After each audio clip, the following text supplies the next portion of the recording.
Hello, everybody. Welcome to the Harrison Tinsley Show. Today, we're joined by Thomas Kearns. What's up, man? How you doing, brother? Doing really well, Really bro. I happy to be appreciate here, you man. coming on. Yeah, Absolutely. as we've been trying to talk for a while. We finally caught up on a phone call the other day. You got a pretty crazy story that I think a lot of people need to hear. Yes, sir. I am, for the past year, I've dedicated my life to my daughter. Her name is Clementine. As we talked about, uh, she is currently missing, and she is currently being experimented on. That's just evil and demented, in my opinion. But let's start. Tell us your backstory. How'd you grow up? How'd you become the man you are today? And get into telling us about Clementine and all of that and what you fight for now. But I'd love to hear, how you grew up and who you are. Absolutely. I have a fairly big family. I'm, one of five. I'm the middle child. Uh, Oh, nice. I'm one of you four, know, middle child, but cool. okay. You understand the struggle. But, but yeah, no, family is the most important thing, and, the man I am today is definitely because of my mother and because of my father. I'm really close with my mom, really close with my dad. I grew up in New Jersey. Um, I'm now based in Florida, but, grew up in Jersey my whole life. Um, I was in the union for a little bit. Um I've always been really business oriented. Was selling workout equipment during COVID. I have a antique business and vintage clothing business now. Right. Um, I've always I've always had a lot of different like goals, but I've kind of What'd put you do in the everything on the back union? burner. I do construction, It so I'm was just curious if that's what you mean. yeah, it was a theatrical truck union, so it was the local 817 Teamsters Union.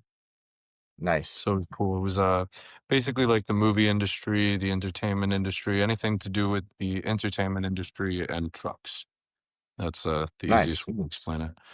But And yeah, were you I like a kind of public school kid? Like, what was it like when you were a kid growing up? What'd you do? What did you um learn? Did they ever so propagandize you at school? not really. I mean, to be completely honest, I dropped out of high school. I dropped out of high school sophomore year. I lost all three of my grandparents back to back. It was my first time experiencing death, and it was a lot.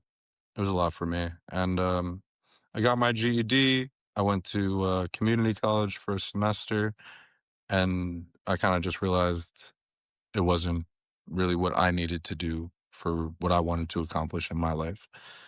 But, yeah, found out about death at an early age and, definitely, a lot better than I was before. I always knew God, but not how I know Jesus now, you know? Yeah. So what have you learned about death then? How does someone grasp and cope with something that we're all inevitably going to face, such as death? Well, when I lost my grandparents, my grandmother, she passed away first. She was in a different state. She lived in Ohio, and it was just really, it didn't feel real at all. And I still just felt like she was a phone call away. Um, but it was hard to process. Then shortly after that, a few months later, my grandfather who moved in with us, he would have been 87. He had dementia, and we just kind of watched him, you know, deteriorate, and it was a Really lot. sad. You know what I mean? He was a really strong man, really great man. He was a Marine. He fought in World War II, retired from the police. He was an absolutely great man. I really look up to him a lot, and he passed away, and I watched them zip him up in a black bag and take him out. And then after that, my grandfather, my my other grandfather, he passed away shortly after that. And it was a lot. You know what I mean? It was a lot for my entire family. And I just I was a kid and I didn't really know how to process it. I kind of just shut down. Um, I fell away from God at that point in my life, and now with with my daughter being gone, completely different situation. Um, I love my grandparents, you know what I mean, but they got to live a full life, and I have so many amazing memories with them, and you know they got to live. But Clementine, she was robbed from life, and without Jesus Christ, I don't know what I would do. You know, now it's just Yeah. completely just leaning on the Lord, just depending on Jesus Christ. And you know it really makes things a lot easier. By no means am I healed. My daughter is still missing and being experimented on, and but with Jesus, it makes it a little bit more. It's it's not easy, but I have faith. I trust God. So yeah, that's I'm a really little bit of glad my you have that, man. backstory. Yeah, I mean that But Jesus helped guide you and keep you grounded. I think that's really great. You've found your faith, and I think, yeah. I mean, tell us a story about your daughter. so I guess to start in the very very beginning, me and Clementine's mom, we were falling in love, and she's my best friend. Like I've never met anybody like her in my entire life, and it was an unplanned pregnancy. Clementine was a surprise, and yeah, when she first told me that she was pregnant, she was she was afraid. You know, like she had never been pregnant before. You know, and I remember she peed on like 5 pregnancy sticks, and I don't remember if she called me first or if she texted me first. I remember seeing the pictures, and I was like, "Whoa," and I remember her calling me, and I was just like, "Wow." Like, never in my life has anybody told me, "I'm pregnant, and you're the dad," and It's a big thing, yeah. really big thing, but, like, don't get me wrong, like, I was afraid, like, I was nervous, but I was also really excited, and I kinda contained my opinion just because she was really uncertain and she was really, like, just nervous, and she was just like, "I can't do this.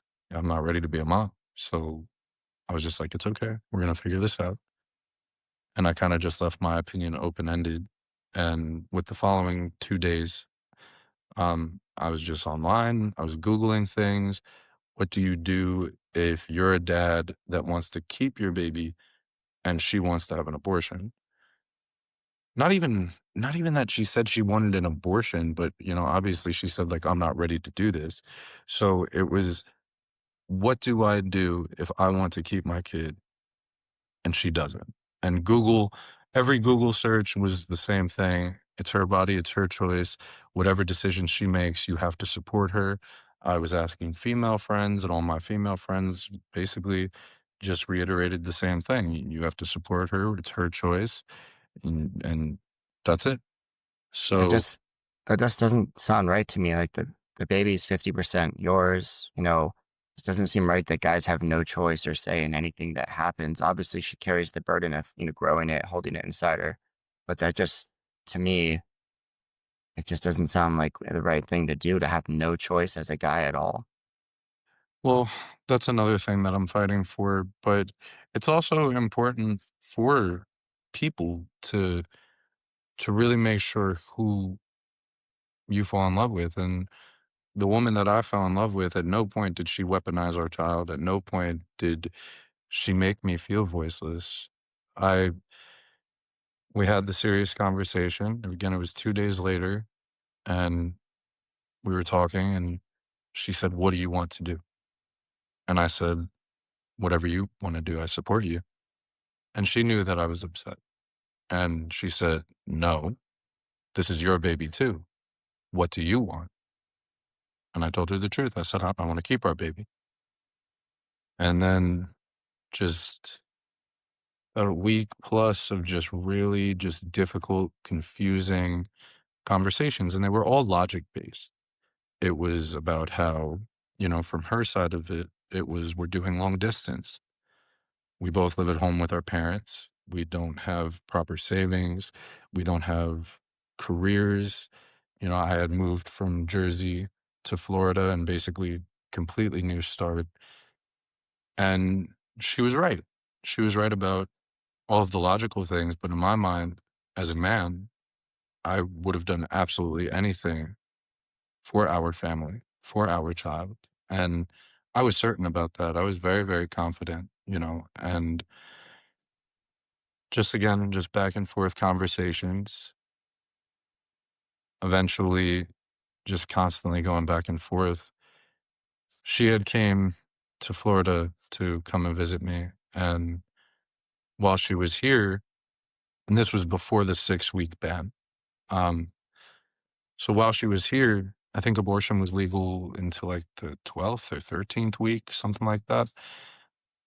But it was just again like everything led back to abortion. So I caved in at one point in the very beginning. I think Clementine was like 9 or 10 weeks. And we thought we were going to a, a clinic, but it was really a pregnancy center. And that was the first time we met Clementine. And again, I think she was like 9 or 10 weeks. I remember she was the size of a strawberry, they told us.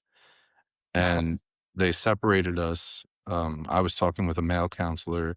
She was talking to female counselors. And I was actually really angry and upset Yeah, because, like, I did why'd they not s- want to be why there. why'd they separate you? Like, what does Well, that they mean were even? trying to talk us out of it.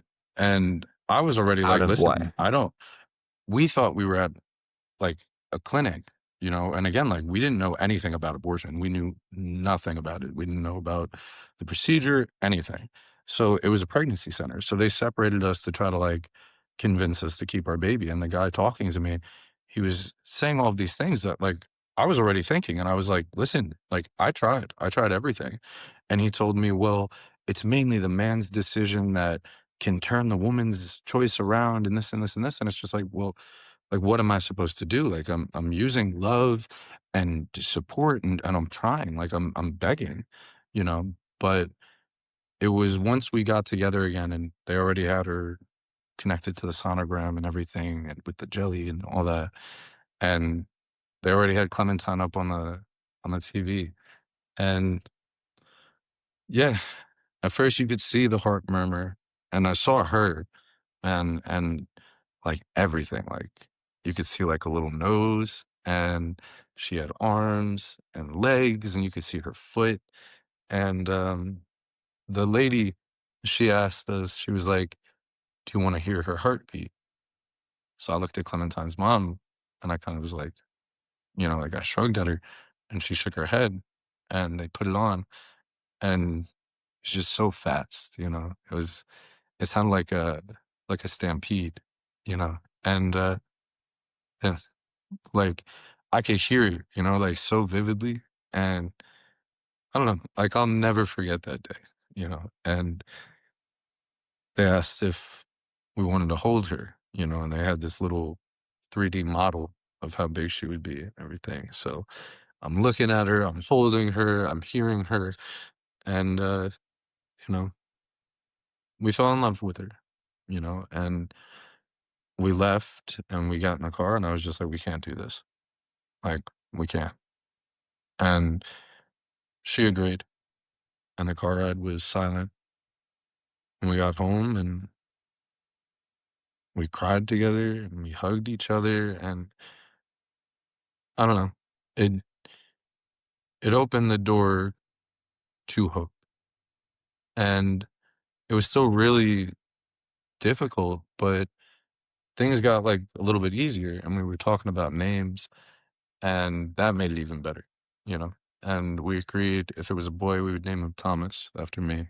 I'm, the 3rd Thomas, you know, it was my grandfather, my father, me, and then if I have a son, I'll name him Thomas too, but, so we were going back and forth with, female names, and again, we're back to doing long distance again, and we would text each other, like, just all these different names, we would be, like, making fun of each other and, like, "Oh, if we call her that, she's gonna get bullied," or this or Yeah. this, and she sent me, like, a list, and Clementine was on it, and I was like, "Clementine's pretty unique." I was like, "But what are we gonna nickname her?" I was like, "Clem? Like, it's weird." And she was like, "We'll call her our little lemon." And that's what sold me. I was like, "Alright." I was like, "I like that a lot." So, things were still difficult and, like, she would have, like, terrible morning sickness for, like, months, and it made things hard, and then she also has, like, history of, like, mental distress and suicide and things, and I don't really wanna get into that too much, but, she was really going through a lot, and societal pressures really doesn't make it that much easier, you know? All of the self-doubt and just overthinking, like, she really thought that she was gonna be a bad mom, and no matter what I said to try to reassure her, and I don't know, it was just it was a lot, but it wasn't always just difficult conversations and confusion. Like, there was a lot of really, really beautiful memories, like, before we even knew that Clementine was with us, we were going on a road trip, like, down the East Coast, and we started in Jersey, and we worked our way down to Florida, and at the time, I had a Durango, and we had, like, a blow-up mattress in the back of the car, and we, like, slept in Walmart parking lots and stuff, and we just Nice. zigzagged all over the place, and, Clementine was with us, and that was our first little family trip together, and it was, uh it was a lot of fun, you know what I Dude, mean? But I just can simple things. just see the love you have for Clementine all over your face and your heart right now. I just feel it, see it. It's crazy. Yeah, man. Yeah, She's our little girl, you know what I mean? And what they did I to do. her mother and, what they did to her, it wasn't right, you know? But, so there's a lot of really beautiful memories, with her family, like, too many to mention. But, another favorite one I have was, my family went to Disney, and I have, my little niece at the time, she was 3, and Clementine's mom, I don't even know, she was probably, like, 4 months pregnant by this point, and, like, she had, like, a little At that bump. point, can you see it? Yeah, you can see it at that Yeah. point. She had, like, a little Wow. bump, everything, and it was, like, around that time period, like, a little bit later, I think, like, she started to feel Clementine move and stuff, and, again, like, it was when she came to visit, and I was writing a speech, and I asked Clementine's mom, like, what her favorite memories were, and she had said all these beautiful, beautiful memories because, again, like, we were doing long distance, so some of, like, the memories, like, I didn't get to be there for, you know? But, she had said that Clementine flew well, and then when she heard my voice, she would be doing backflips, you know? And, that was something that That's made me cool. really happy. And, but I don't know. It's, uh, it's a lot, but there's memories even during that time period that, like, didn't even happen yet. Like, whenever Clementine's mom would get, scared of afraid of the future, I would try to, paint pictures of what our future would be like, family road trips, you know, making breakfast in the morning, teaching her how to walk, you know, scaring away her future high school boyfriends and stuff. And, you know, I love that so much. we had a lot I of know fun. exactly what you mean. Yeah. But, ultimately, at 20 weeks, 5 months, her mom, you know, she fell into her self doubt, and she called the Cherry Hill Women's Center. And so, to take it back a little bit with the abortion facility, there's a long history of laws being broken.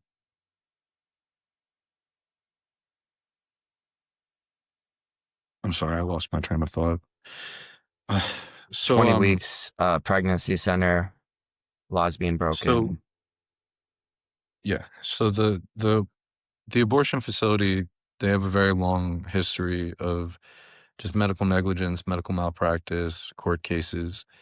In 1983, the court case was called Finley versus the Cherry Hill Women's Center. They were brought to court by the New Jersey Health Commissioner, I believe. Um, and she thought because this abortion facility was using a third party billing agency to schedule appointments, that they had financial incentive driving scheduling these appointments. So they went to court. It was settled with, again, no fault, because the Cherry Hill Women's Center is a privately owned facility. For some reason, they are treated differently than other medical facilities. And that doesn't make any sense to me. So for the next 40 years, they were still using this third party billing agency to schedule appointments. Clementine's mother, when Clementine's mother called the Cherry Hill Women's Center, she thought she was speaking with a counselor or a doctor, when in reality, she was on the phone with a salesman that is used to schedule these appointments. So when Clementine's mother called the Cherry Hill Women's Center, she called asking questions. She was looking for help. She was explaining that she was suicidal. They told her that that was normal and that they could help her, and then got to persistently asking her, "Are you ready to schedule your appointment?" She explained to them that she was 5 months pregnant and she wasn't even sure if it was legal. They told her, "Yeah, it's legal. We can do that at our clinic." Was it actually legal in that state at that time? Yes. That In New sounds Jersey, to normal people like that seems pretty far along. Like, I think babies can. That's about when they can start surviving, right? I think the one of the youngest babies was 22 weeks, 22, 23 weeks, mainly 24 Gotcha. weeks. But Okay. she was close, just a couple more weeks. But in New Jersey, you're allowed to have an abortion up until 9 months. Not So not. Hold there are on. nine states, including Washington, D.C., where you can have an abortion up until 9 months. There are 20 states in America where you can have an abortion up until 6 months. I feel like if you just told normal people that, they wouldn't even believe you. Like even They don't. pro-abortion Well, people, like nine months. That's insane. I'm sorry. That's so I wrong tell and people, barbaric and evil I, and I sick. I tell people that Clementine was 5 months, and they tell me that I'm lying. They tell me there must have been a medical emergency, and that's not the case. Clementine and her mother were both healthy. But with the phone call, she explained, "I'm 5 months. I don't even know if this is legal." And they said, "Yeah, it's legal. We can still do this. Are you ready to schedule your appointment?" She said, "I can't schedule my appointment because I don't have money." They reassured her. They said, "It's okay. There are a lot of women just like you, and we have funding." They did not tell her funding was going to be birthing our daughter alive and harvesting her organs to sell her body to a procurement agency so they could resell her to do experiments on her. Over the phone call, they never told Clementine's mother anything about donation or harvesting. During the first and the second day of the procedure, they never told Clementine's mother anything about fetal organ harvesting or donation. They did not give her a choice. That is not bodily autonomy. That is not consent. That is a violation of Clementine's mother's human rights and Clementine's human rights. In order to harvest organs, a human body needs to be alive so that their organs and tissues are viable. Clementine was delivered. Clementine was born. Clementine has personhood. Clementine is an American citizen, and her human rights were violated along with her mother's human rights. So both women that I love were taken advantage of and victimized by this facility. Not many people know about fetal organ harvesting, but majority of them are done without consent. This is going as far back as the 1960s, where the first immortalized stem cell line was derived from a baby from Sweden that was born alive and harvested during an abortion procedure. Her mother only found out because they had to see if she had diseases before they started manufacturing vaccines. That's how she found out that her baby was taken and sold. But I could explain all that later in a different part of our conversation. It sounds horrific, to be honest with you. The whole entire abortion facility it's really everything about abortion is barbaric, but when you get into the realm of fetal organ harvesting, it takes it to a whole other level. And I think no matter which side you're on, whether pro-choice or pro-life, or whether you've never thought about abortion before in your life, I think that majority of people can agree that we shouldn't be experimenting on human children. Absolutely. And they'd probably also agree that 9 months is insane, regardless of what they think about it. But please Well, go on. they That makes they me sick, they dude. they even harvest some babies at the 8th week. There have been children at the 8th week that were harvested for brain material. And it's again, it's there's so many different types of experiments, but to explain specifically what happened to Clementine's mother and Clementine, during the phone call, nobody explained anything to her. They offered her funding. They took advantage of her self-doubt. They took advantage of her fear. They took advantage of her mental state, and they told her nothing. When she went in on the first day thinking again that these healthcare professionals would help her, would have a conversation with her, they manipulated her.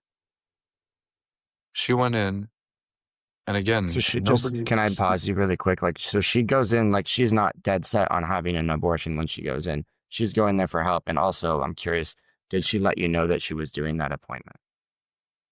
she had told me that she scheduled the appointment, like, again, like, thinking like the same situation that we were in that I told you about, like, that's what was going through her head, like, she's gonna talk to somebody, you know what I mean? But at that point, we already been through the first time, and I was just like, "Please, like, don't do this," and I was begging her, you know, and she told me that she canceled the appointment, and, I didn't know. I was actually in Texas. My sister and my niece got into a terrible car accident, and, me and my mom, we drove all the way from Florida to Texas. It was like 20 some odd hours, and that was the first day of the procedure. Um, so when me and my mom were driving, I was trying to get in touch with Clementine's mom, and I was texting her, but she wasn't answering, and I just figured it was because, like, again, with long distance and going back and forth with abortion, you know, I just figured she just needed, like, space, and I wasn't thinking that that was happening.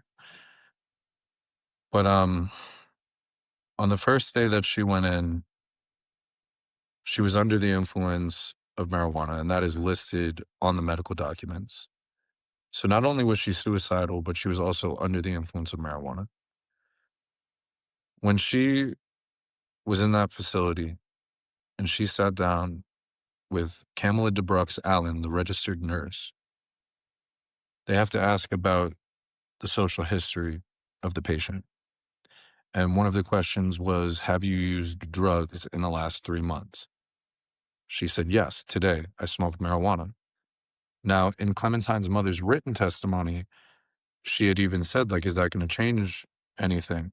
And she said, "Oh, no, like, I had a few abortions and everything was fine," you know? And everything was just really rushed and unprofessional, but on the medical documents, it states social history, marijuana use, March 12th. That was that same day. It was a morning appointment. So by law, you cannot be under the influence of any type of narcotic. You cannot be in a suicidal mindset and sign medical documents. So that medical document for the abortion procedure, the consent form for the procedure itself is void. Now, the other consent form that was also given to her was all of the different medications that were going to be used during day 1 and day 2. Misoprostol, there's a signature next to that. Pitocin, there's a signature next to that. Both of these are used to induce labor, but I'll explain that. Then there's digoxin. Now, digoxin is a chemical that is used to stop the fetal heartbeat. It is used to kill the baby. It is a large needle that is injected underneath the woman's belly button into the amniotic fluid, into the baby's face, or into the baby's chest. It takes about 4 to 8 hours for that baby to succumb to the equivalent of a heart attack. That never happened to our child. So they skipped inducing fetal demise on the first day. Well, now the question is, well, why? Why did they do that? Why did they skip inducing fetal demise? Why did they excessively dilate her cervix with physical dilators? The easiest way to explain it is explaining both procedures. The difference between a regular second trimester abortion and fetal organ harvesting procedure. For a regular second trimester abortion, on day 1, they end the baby's life. They kill the baby with digoxin. The baby's heartbeat stops. They then take Lamaria or Dilapan S dilators, mechanical dilators that start off to be the size of a matchstick, but swell to be the size of a glue stick. They place that in the woman's cervix to expand the cervix to have the window for the second day. On the second day, the baby is dead. The cervix is dilated. Sometimes they'll use extra medical dilation, misoprostol or Pitocin, but usually it is dilated enough that they could go in with the forceps or sofa clamps. It's the equivalent of like pliers. They go in, they grab the baby's leg, they twist, and they pull, and they rip the baby's leg off. They do it again with the second leg. They grab the baby by the arm, and twist and pull, and they rip the baby's arms off. They then rip the baby's torso in half, the organs spilling out of the chest cavity. They then have to take the baby's head with the forceps and then crush the baby's skull into fragments. Now, at 20 weeks, Clementine's head would have been about the size of a lemon. Or the regular dismemberment abortion procedure. Again, the cervix just has to be dilated enough for the tool to enter. The baby's head would be too big. So they crush the skull. Gray, a gray substance pours out of the mother's vagina. That is the baby's brains. That's how they know that they succeeded at crushing the skull. They then remove pieces of the I fragments mean, of the can you baby's just skull. imagine? I don't mean to cut you off, but like if every person that was ever going to get an abortion knew that that is second trimester, whatever, knew that that is what was going on. I They don't should. feel that they know that. They Right? don't. They don't. And that's what I mean. When people I mean, talk about abortion, they that don't is they like a don't know the movie, gruesome a details. sick freaking, yeah. I know this procedure like as if I was like a fly on the wall, and I'm not proud to say that, but I wish more people did know. It's like to the point where it's like I've seen videos on YouTube. On YouTube, there's an abortion procedure from the 1970s, and you could hear the beeping of the machines. You could hear the woman that's unconscious under anesthesia, gasping and moaning, her body convulsing, and it's barbaric. It's disgusting. But they didn't do that to my child. For fetal organ harvesting procedure, they have to keep the baby alive. The baby needs to be alive, so they skip inducing fetal demise. There is no need to use digoxin. They dilate the cervix with Lamaria or Dilapan S dilators, but they have to excessively dilate the cervix so that they can induce labor. On the second day, the woman comes back, the baby is still alive. They give them misoprostol and Pitocin, excessive amounts, to start contractions. Misoprostol is used to start contractions, and Pitocin is used to induce labor. They then put the woman under anesthesia. The woman gives birth, and they harvest the baby's body. So, for the dismemberment abortion, a pathologist has to look at the dismembered baby on a tray. They have to make sure that all of the pieces are there, that each limb is there, the torso, the fragments of the head. Because if any of the baby's body parts are left in the woman, then she will die of sepsis. The baby would rot inside of her. There would be an infection, and she could potentially die. With the baby that is born alive, they have to either A, take that whole entire baby that is gasping for air and moving, and they put them on ice, and they package them, and they next day ship them to whoever is purchasing their body. So the baby's Or alive? Did these babies stay alive in this cooler on or do they ice, yeah. suffocate? I I hate mean, to relate it to this, like, I hate using this analogy, but if you can imagine if you can fishing? imagine I a don't know. fish, yeah, a fish at a fish market on ice, if you were to take that fish home and put it in a fish tank, it would start swimming around, you know? So, the babies are resilient enough at that age and viable enough that they do stay alive. Their organs and tissues stay viable, but they could also just be harvested directly on the spot. Let's say it's their lungs that are being purchased. Let's say it's their liver that's being purchased. They would cut the baby open from the top of their neck to the bottom of their stomach. They pin them open. They remove the ribs out of the way, and then they cut away at the organs that are still viable and functioning. They put those organs on ice, and again, they either transport them to the procurement agency or to whoever's purchasing them. So to go back to Clementine and Clementine's mom, on the first day, they skipped inducing fetal demise. They did not use anesthesia. On the medical documents, they could have used anesthesia. I asked questions to the institutional review board. There has to be an IRB, an institutional review board, for any human study. I asked one of the main people in the IRB, why didn't they use anesthesia on Clementine's mother on the first day when they were putting the physical dilators in her cervix while she was screaming on top of her lungs and crying? Why didn't they use anesthesia? They said because it could have poisoned the specimen. The specimen was Clementine. So they allowed Clementine's mother to scream and cry while they were dilating her cervix. And she kept saying, it hurts, it hurts.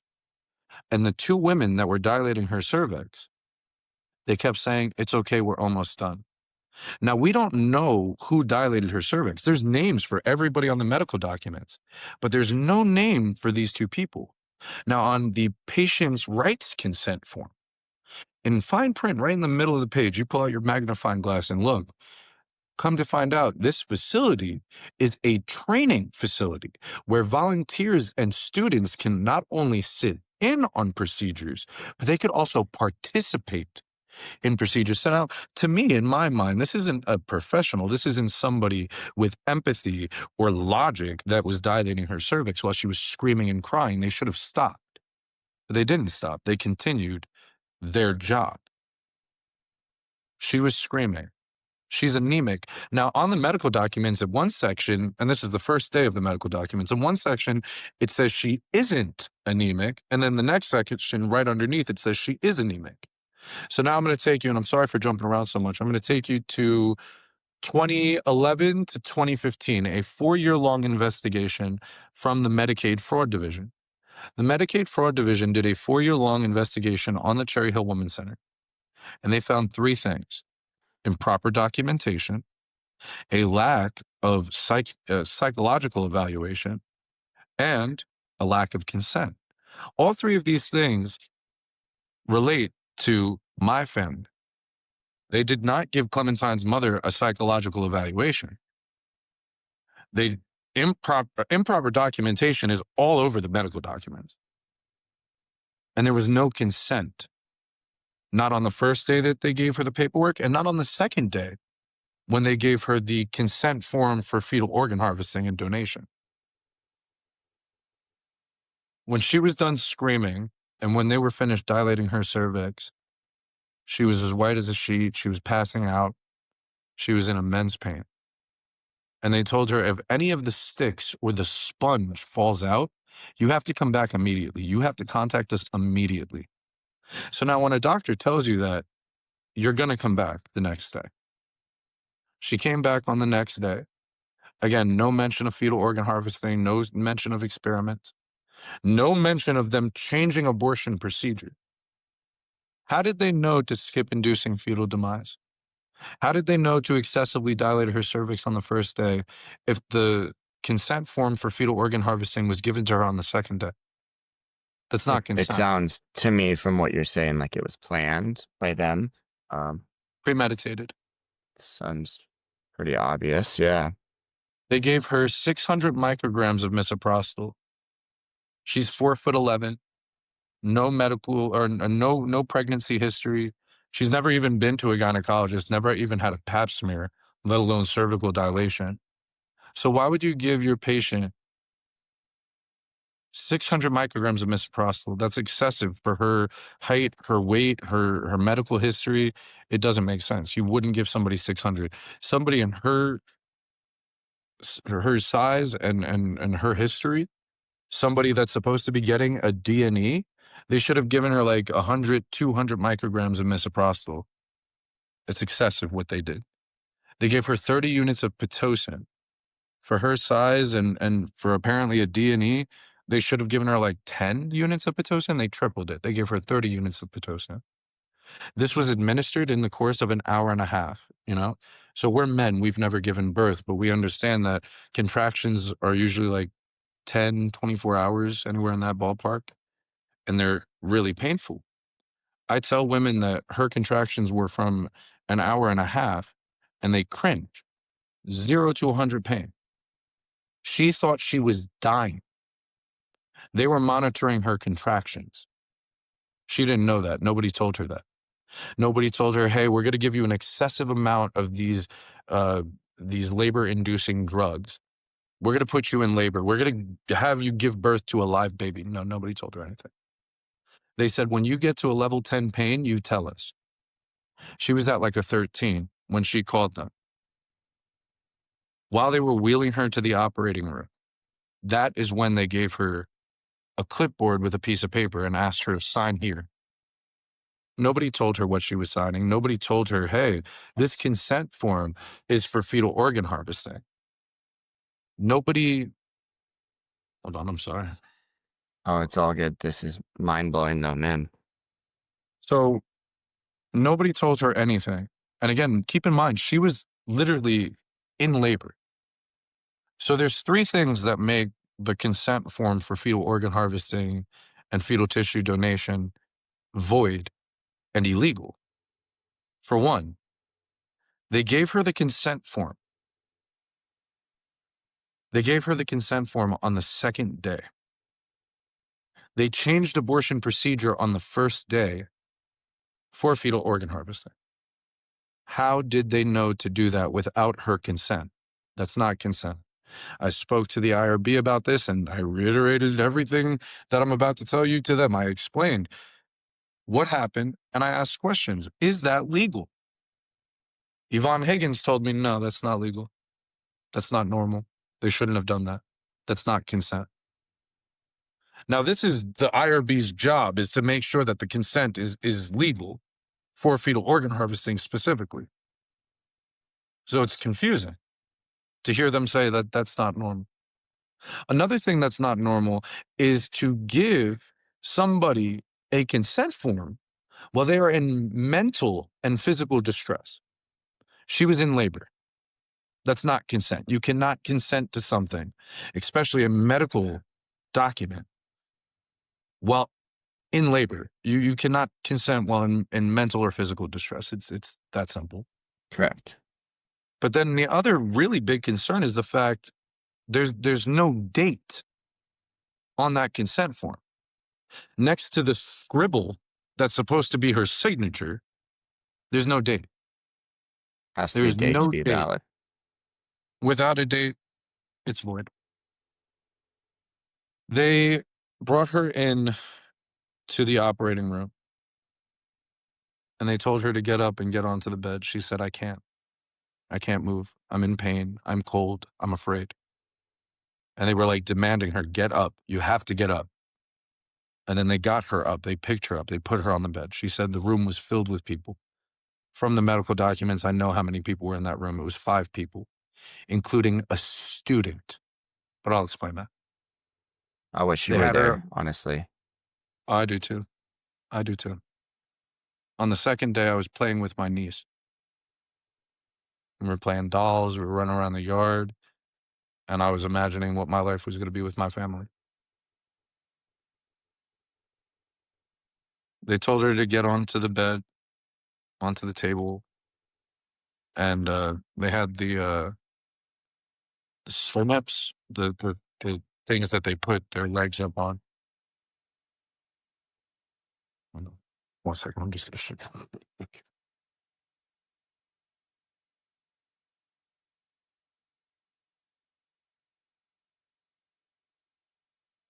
Sorry, It's all good.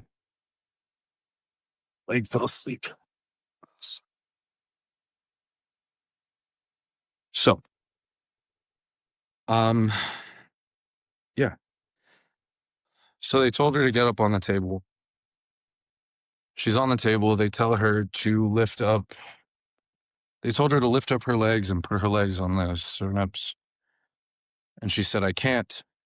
I'm cold. I'm in pain. I can't move. They did it for her. They told her to count backwards from 10. She said, I can't. I'm in pain. I'm afraid. I can't. She just kept on saying she can't. They put the mask on her. And that was it. She said she woke up. She didn't even feel like a person. And yeah,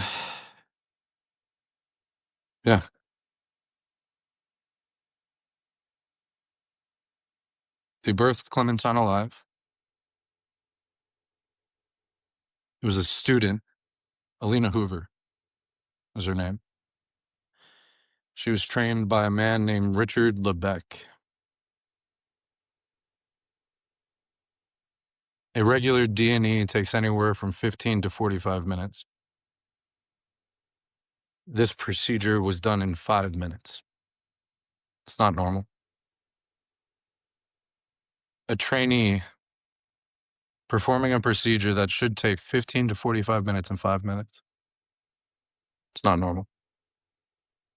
The blood loss leads more to pregnancy. The timing leads more to delivery. The blood loss leads more to delivery, and the amount of time leads more to delivery. They birthed Clementine alive. They cut her open. They sold her body to a procurement agency. It's called Circle Allocation Services. The founder has the main company, Advanced Bioscience Resources, but they are now transferring over to Circle Allocation Services. I know the people that purchased my daughter's body, but I don't know the people that own my daughter's body. And The what do procurement you know the agencies, reason? what what they want with her body? I know the types of experiments that they do. I can only imagine. We're gonna find out though. There's a paper trail. They have to keep everything logged and documented. She has a tracking number. On the consent form, the void consent form, it says that everything is kept in a secure place for up to 30 years. And I don't care if it takes me 30 years, I'm going to find my daughter. I'm going to make sure that the experiments are stopped. I'm going to make sure that there is justice for her and for her mother. I don't care how long it takes me. Clementine will have a funeral, and Clementine will not be owned by anybody.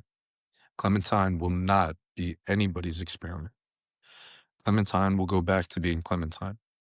Clementine will go back to being a little girl. Clementine will go back to being just love and nothing more than love. She's not somebody's experiment. She's not somebody's lesson on how to kill children. She's a little girl, and she deserves respect. She deserves dignity. She deserves honor. And she deserves to be remembered as nothing more than Clementine. But there are so many other children that are also in her exact position.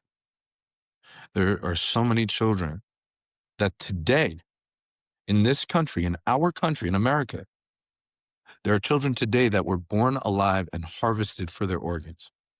There are children today that were sold to different companies, universities, research centers, and for-profit companies.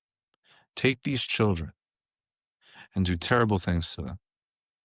The NIH, the NIH takes taxpayer dollars and gives millions of dollars in grants to test on babies. Universities like Pittsburgh University have taken the scalps of aborted babies and transplanted them onto the backs of rats, where the baby's hair continues to grow. So if my daughter's scalp is growing on the back of a rodent at Pittsburgh University for over a How's year now, how is that even allowed? I don't know. It shouldn't be. But how long do you think my daughter's hair is? If my daughter's heart is beating inside of an animal, like at Michigan University, it's called xenotransplantation, where they take the organs of viable aborted children and transplant them into animals. They do another thing called humanized animal organs. They take the blood cells and the stem cells, they do a centrifuge, and they inject it into fetal animal organs. And then that animal grows up with human immunity. So when they experiment on the animal's organs, they might as well just be experimenting on a human organ with human immunity. They could do different experiments. They could do different tests. With human brain organoids, they've taken brain tissue grown in a petri dish, and it's a simple, less complex version of a human brain. And they can do just grotesque experiments, robotics, artificial intelligence, regenerative medicine as well. There's just so many things, and none of it is ethical. All of it is there are alternatives. We could use adult stem cells. Fetal stem cells are so valuable. They use them for vaccine manufacturing. Like 2 different COVID vaccines have fetal stem cell lines from the 60s and 70s. Babies aborted in the 60s and 70s are still being used today. They are somebody's property. You could look up HEK293 stem cell line for sale, WI38 stem cell line for sale. You could buy them. You could buy them. And if you wanted to play evil scientist in your basement, nothing's stopping you. Is that right? Is that normal? Well, even if you had some type of degree, even if you were a university, even if you worked in a laboratory, is it right to be playing with the remains of aborted children? Children that were aborted alive. I have some people tell me, well, why do you care? Why do you care what's being done with her remains if she's dead? She's dead, they tell me. I believe in Jesus Christ. I know that her soul is in heaven. but it becomes a philosophical conversation. If my daughter's hair is growing on the back of a rodent, is she not alive? If my daughter's heart is beating inside of an animal, is that not her heart functioning? My daughter is somewhere. With abortion, babies, after they have been killed, are either rotting away in a garbage heap or a pile of babies are incinerated. My daughter's still out there. And the things that they are doing on her, no person should have done to them. But as adults, if we wanted to give our bodies to science, adult stem cells are an alternative. We do not need to use aborted children as lab rats. So I'm very hopeful. We are very close. We're going to find Clementine. We're going to get her tracking number. We're going to figure out who purchased her and what they purchased from her. Maybe her entire body. Maybe just her eyes. Maybe just her heart. But whatever pieces they took of my daughter, if retrievable, we will get her back. We will have a cease and desist of any experiments, and we will give her a funeral. I want to create Clementine's garden. I want to buy a piece of land, and I want to give her a resting place. If there is nothing left of my daughter, I will bury her sonograms. I will bury the first sonogram picture, and I will bury the last sonogram picture that the Cherry Hill Women's Center, the abortion clinic, took of my daughter. It's an aerial picture of the top of her head and her knee, her thigh, her calf, and her foot. That's all I have left of my daughter is a picture of the top of her head and her leg. I will bury her sonograms knowing what they did to her, knowing that the experiments are done. I want my daughter to have respect. I want my daughter to have a funeral. But I also want it to be a special place for other families. I've met so many post-abortive parents that regret their abortion, that love their child, that think of their child. I want to have different paths. I want it to be a beautiful garden, Clementine's garden. And I want it to be bursting with life. Plants from all around the world, all of the different places I would have taken to her. You asked me about my life before. I love to travel. I don't travel anymore unless it's for Clementine. All of the places that I would have taken my little girl, all of the beautiful places we would have found together, I'm going to bring to one place for her. And it's going to be bursting with color and bursting with life, so bright that she'll be able to see it from heaven. It will be a special place for other children to be remembered.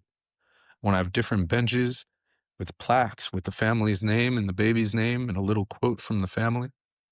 Beautiful, different pieces of art, different pro-life leaders, pro-life activists, different people throughout history that should be remembered.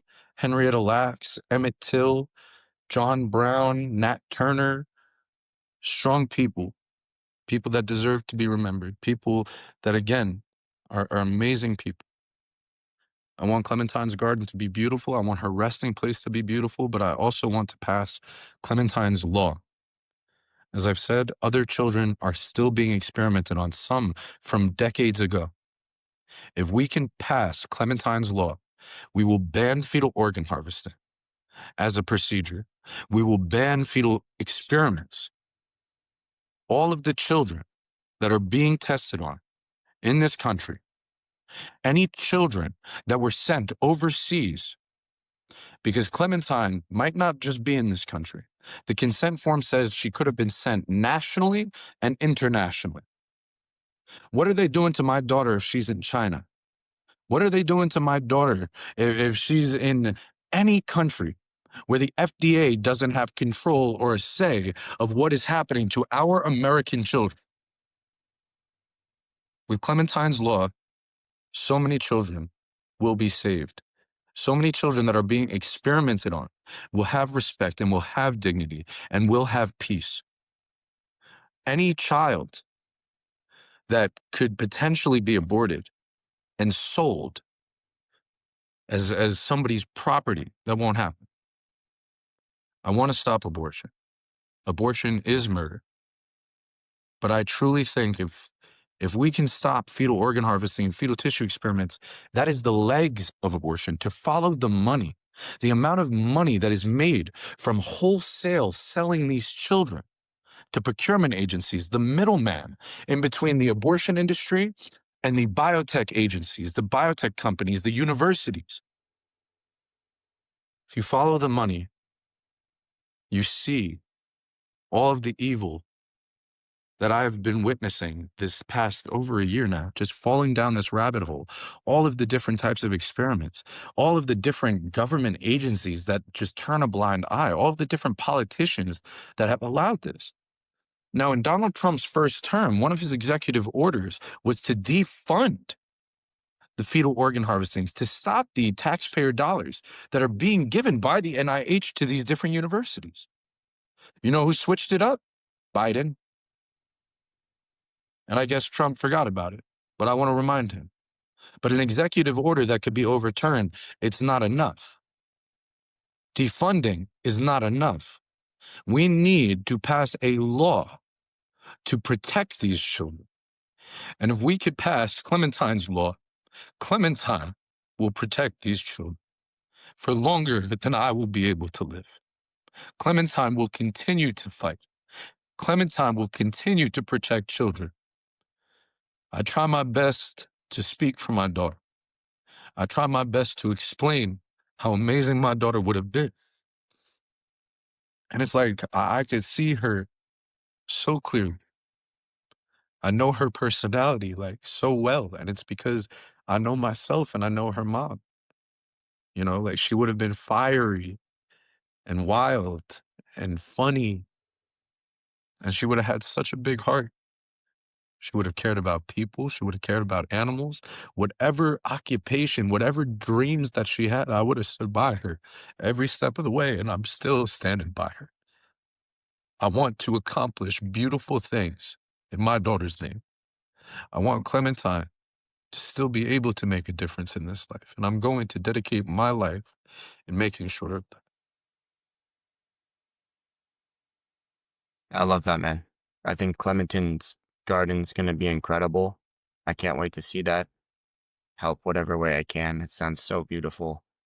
And I hope you can get that law passed. I mean, that's just the most horrific, tragic story I've heard in a long time. It just breaks my heart.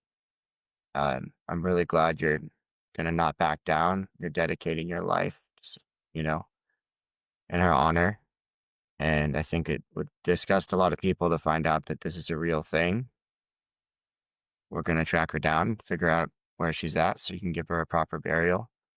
And yeah, man, I think so much of the horrors of abortion, most people don't realize how serious and barbaric it is. And I thought, I thought we weren't allowed to experiment on humans. I thought the Nuremberg trials kind of made it universally agreed that we couldn't do that. And, yeah, man, I feel your emotion and something I care deeply about. And, I would love to do whatever I can to get you in with some legislators about the law, hopefully on a federal Absolutely. level, executive orders. It's like you said, though, like Trump did the executive orders on the transgender stuff, and it's incredible to see. But then, the states still, a lot of them don't care and still do their thing. So we really need Congress to step up.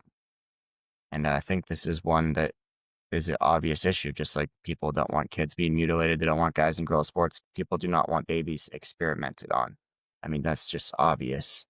Yeah. Well, Harrison, what you have done for your family, for your son, like I cannot say enough, brother. Like you have been such an inspiration to me. Like you truly do, man. Like you still inspire me to just again, like to be the best father that I can be. You did not give up on your son and you saved him. And I want to do the same for my daughter. And there are so many other men that their situations might be a little bit different, but they feel our pain, and fathers need to have rights for their children. I recently met a man the other day. His daughter was illegally taken. His daughter was taken by an adoption agency, and I never thought about this. Like, being in the pro-life movement, adoption is supposed to be one of the solutions, but again, we need reform in the adoption industry as well. Children being literally sold to people. His daughter was sold to a gay couple, two Because men. he wasn't, let me guess, he wasn't on the birth certificate or didn't have DNA proof, so they didn't Exactly. care about him at all. That's what they do So for the custody too. mother of his child didn't tell him that she was giving birth, whether it was early term or whether it was whether the baby came earlier. Regardless, the father did not know that she was in labor. She had drugs in her system, and she had one other child that I believe was like 1 or 2, and the baby that was just delivered. Typhus stepped in and took the baby because drugs were in her system. Now, I'm not entirely sure how the adoption agencies work. I don't want to give the name of the adoption agency, but it was here in Florida. I don't know if there's like a quota or if there's a list or whatever the case is, but they seem to be in quite the hurry. And the father was not present. The father did not know that his daughter was being given to 2 gay men. And for the past 3 years, these men have had his daughter. This man's been on the news. This man tried to go to court. He could not get his daughter Amaya back. Was Gentleman's he name is able to Brandon. get a court ordered paternity test or something? I wanna try to help him. I really wanna try to help him, and if we could help him together, I really wanna try to get his daughter back. Because again, like, and I cried with this man, and all of the same things that I've heard you say, all of the things that I've been saying, he was saying too. Fathers need to have rights. Fathers need to have a say in their family's life. And if they want to be there for their son or daughter, they should be allowed to. They should be able to. They should be able to fight for their children, whether it be the the trans situation with trying to transition children, whether it be adoption agencies selling children to who knows, or whether it be the abortion facilities making money off of killing children and procurement agencies selling their bodies. We need change. We We need do. fathers to have parental equality. We need fathers to have parental rights from conception. And that's another thing that I'm fighting for as well. And I couldn't Harrison, agree you, more, man. you you've been an inspiration, brother. You've been an I'm inspiration, and I'm sure I'm not the only one who can agree with that. I'm glad to hear that, man. Just like you, I'm sure you've had people tell you. I mean, I'll just say it for myself, I had plenty of people tell me I should just write it off and give up, and I could always have a kid in the future, and blah, blah, blah. It's gonna be a life of horribleness in family court to be my kid's uncle and all this bullshit. And I was just like, no, I'd rather die. I'd literally rather die Exactly. than just leave Sawyer. And, I know that I'm the lucky one. I'm grateful every single day for it, but I did do every single thing I could for him. I just love him so much, and I'm so thankful. And yeah, it doesn't stop there. There's a lot of people, parents, a lot of dads especially, who need help because the system's flawed right now. What advice do you have for other fathers that might be in similar situations to us, whether it be battles, whether it be custody battles, whether it be conversations on abortion, whether it even be potentially fighting to have your child not transitioned into the opposite gender? Like, what would you say to the Yeah. fathers that are fighting? I mean, every situation's going to be unique, but just broadly speaking, be courageous, be brave, speak the truth. Don't be afraid to just, say what you really believe, which is like, no, my son's a boy and he's always going to be a boy, or no, I would not like our child to be killed. I would love, like, if you'll carry this kid for me, I'll take care of it. I won't have her come after you for child support. Whatever it is that you're feeling in your heart, I think that if you speak the truth and be brave, that usually the right thing will happen, and God will align the stars and things will work out the best way that they can. And if not, you know that you did everything you can so that you can lay your head at night. I agree. And prayer. I think prayer is another really, really big one. God, like you Yeah, said, I think God is another really important one. But it's mind to any blowing man the out amount of there, people.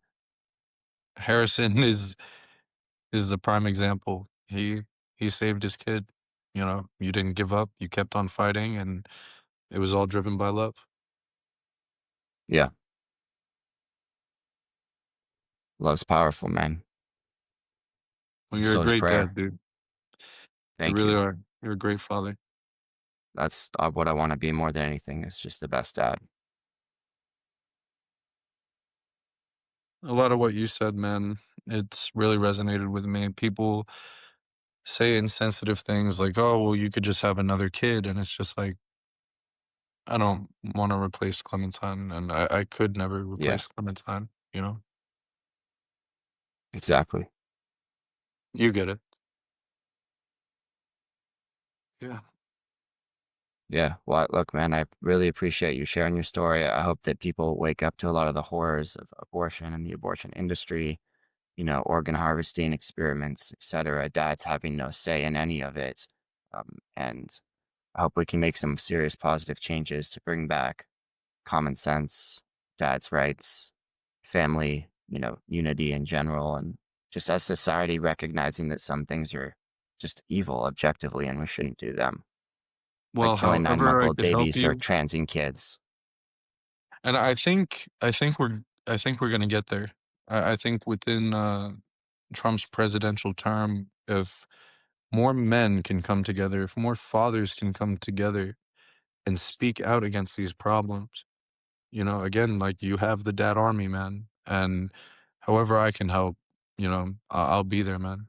I really will. Whether it's on the legislative side of things, whether it's activism, whether it's just spreading logic, common sense. We shouldn't be transitioning children. We shouldn't be killing children. We shouldn't be experimenting on children. You know, Exactly. I have your back, brother, and I'll go wherever I gotta go, and I'll do whatever I can to just help with giving fathers rights. And